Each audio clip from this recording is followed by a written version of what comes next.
Hello everyone, it's the Lord of the Universe, Stuart Swerdlow. And Janet Diane Moria Swerdlow. And this is yet another addendum to the Expansions News podcast of summer 2018. Now this one you're going to like because I call this Paranoia Programming. I'm paranoid. Yeah, there you go. So, do you remember I talked, I can't remember, a few podcasts ago about people who were falling off of cliffs when they were taking selfies. And we talked about the programming was that when you try to self-identify, basically you're dead, right? And I said, look behind you before you step back. Well now, did you hear about the Ohio judge who ordered a man's mouth taped during his sentencing? Yes, I saw that, but he did that. Yeah. He had a big mouth anyway. But the issue is this. There is a message here about not speaking up for yourself. Because they not only taped the man's mouth once with red tape, bright red, which has to do with anger, they actually taped it a second time. I didn't see that part. Yeah, they taped it a second time. Now, this man, Franklin Williams, 32, was convicted of 3 armed robberies, and he had multiple outbursts because he was complaining about his attorneys. That's what he was trying to say. He did not like what his attorneys did. But the Judge John Russo, said, Mr. Williams, I'm the judge in the matter. Shut your mouth and I will tell you when you can talk. If I have to, I will gag you in 1 second. Zip it until I give you a chance to talk. Well, he should have listened to the judge. He should have. But the point still is they've got this on film, not once but twice. And this is telling people to be silent. And the red tape is you're silencing your anger. So again, don't speak. It's not okay to talk. And you have to stuff your anger down. So, I do that all the time. But people accept this because this is a quote-unquote convicted criminal. So therefore they're accepting it. That. But it's still opening the frequency about not speaking. Now, also, taking away your self-identity. This article, which just is recirculating through the major news media on the internet anyway. This is from 2016. So it's an old story, but they're bringing it up again. Recently. Yeah. How do you know what I'm going to say? I'm psychic. I guess. There's a girl, 13, who woke up from having her wisdom teeth removed and believed that she was Kylie Jenner. That's really sad. And she was demanding she be taken to her mansion so she can nap. I demand that as well. Now, the thing that always gets me about these is people say this is a hilarious video. I think it's really sad. Well, what does it really mean? What does it mean? It means there was a programmed alter in her based on Kylie Jenner, right? Or at least Kylie Jenner could be her programming icon, to whom she responds in a trigger. Yeah, and this is what you have to realize, that these things aren't funny. There's a problem with this girl, and of course she was 13. That number again.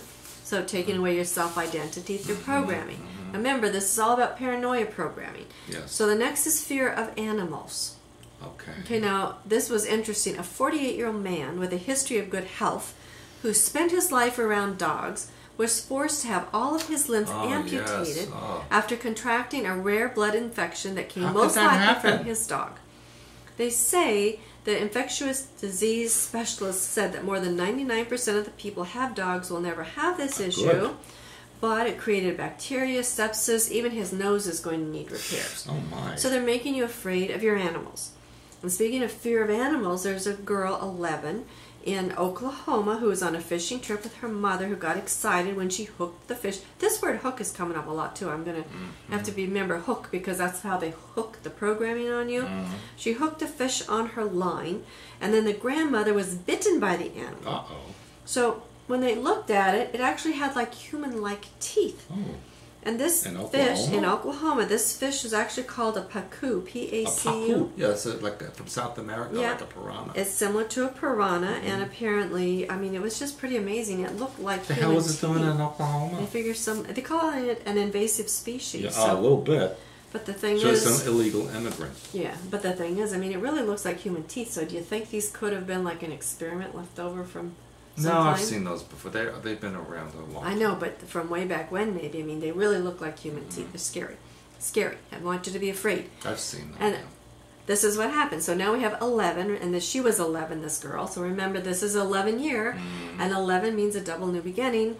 So 11 signs the government is spying on you, and 5 ways they're already watching you every day. Think this is news? Yeah, this is news because we get people thinking these things are happening to them. So they put these stories out to increase your paranoia. So you think you're being monitored and you're afraid to do anything. Are. Yeah, Everybody is. But it's not something to be afraid of. It's just out there. I mean, I go ahead and live my life. I have nothing to fear or hide. And that's the point. Just don't be naked. But they want you to be afraid. So, this is 11 signs. Your cell phone data usage is higher than what you're really using. How could you figure that one out, right? Duh. You hear weird noises during your phone calls. I always do. You own a smart television. You feel like you're being watched in your own home, and they can install hidden surveillance cameras on private I feel property like that sometimes. without telling you. Yeah. Without a warrant. I feel like that. Okay, right? You and someone on the government watch list have the same name.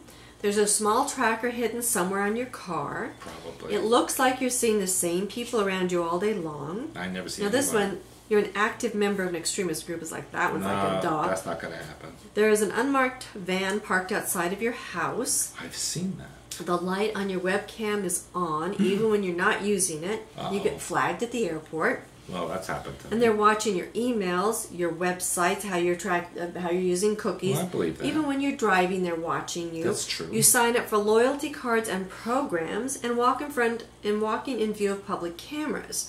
So in other words, they're kind of telling you what they're kind of doing, but they want you to be afraid. And so people get afraid and do all kinds of crazy, crazy things. So just know, ignore I it just all. assume I'm being watched. Yeah, and it's no big deal. Yeah. So don't be paranoid. Don't let anything feed your paranoia.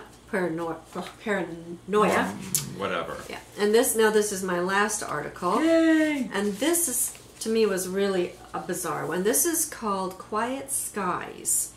That federal air marshals have been following ordinary U.S. citizens not suspected of a crime or on any terrorist watch list, and they are collecting extensive information about their movements and behavior. Why? Under a new domestic surveillance program, drawing criticism from within its own agency. Okay, so they're watching people who are harmless. Yes. Brilliant. Yes.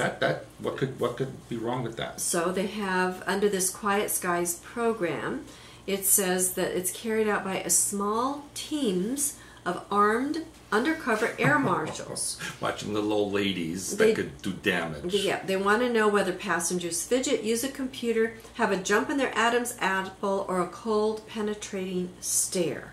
Like this? So, they said that they watch minute by minute, they fill these things out, and if you're on this list, then they're on the plane with you, and they watch you on the plane as well. They need to get a real job.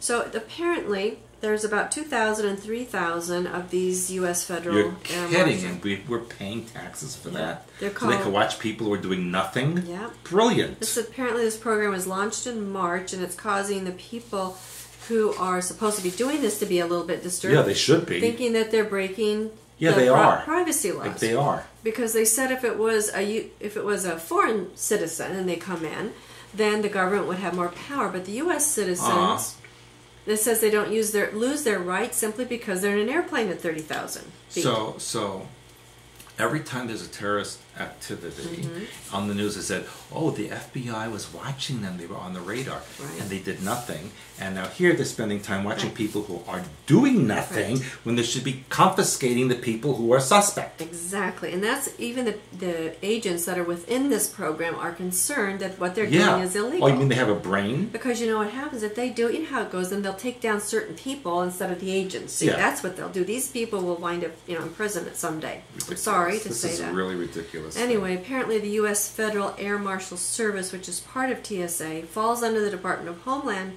Security. It says that several air marshals spoke on the condition of anonymity because they're not authorized to speak publicly. Right. And they say, just what you said, it wastes taxpayer dollars, makes the country less safe because attention and resources are diverted. Looking at the wrong people. Right, they are diverted away from legitimate potential threats. So who thought of that one? What brainiac thought of this one? Okay, even John Casaretti, who's the president of Air Marshal Association, said in a statement, quote, "The Air Marshal Association believes that missions based on recognized intelligence or in support of ongoing federal investigations is the proper criteria for flight scheduling. What the heck does that mean? Currently, the Quiet Skies program does not meet the criteria we find acceptable. Yeah, because it's stupid. The American public would be better served if these air marshals were instead assigned to airport screening and check-in areas. so that active shooter events can be swiftly ended and violations of federal crimes can be properly and consistently addressed, unquote. Gee. That's from the president of the Air Marshal Association. So why doesn't he stop the crap? Well, he can't because he's following the law that he has to do until it becomes not legal to do. That's what the Nazis did. Well, just following the law, even though go. it's illegal. So that's what I have to tell you today. So anyway, like I said, paranoia programming, don't feed into it. Do your healing work, hyperspace plus, hyperspace helper, healing archetypes and symbols, do your protection work, balance your T-bars, get your protection up. Don't fall into this paranoia programming because they will drive you insane and nuts, and that's the goal. Too late for me. So with that said, thank you for joining us. Until next time. Bye. Bye.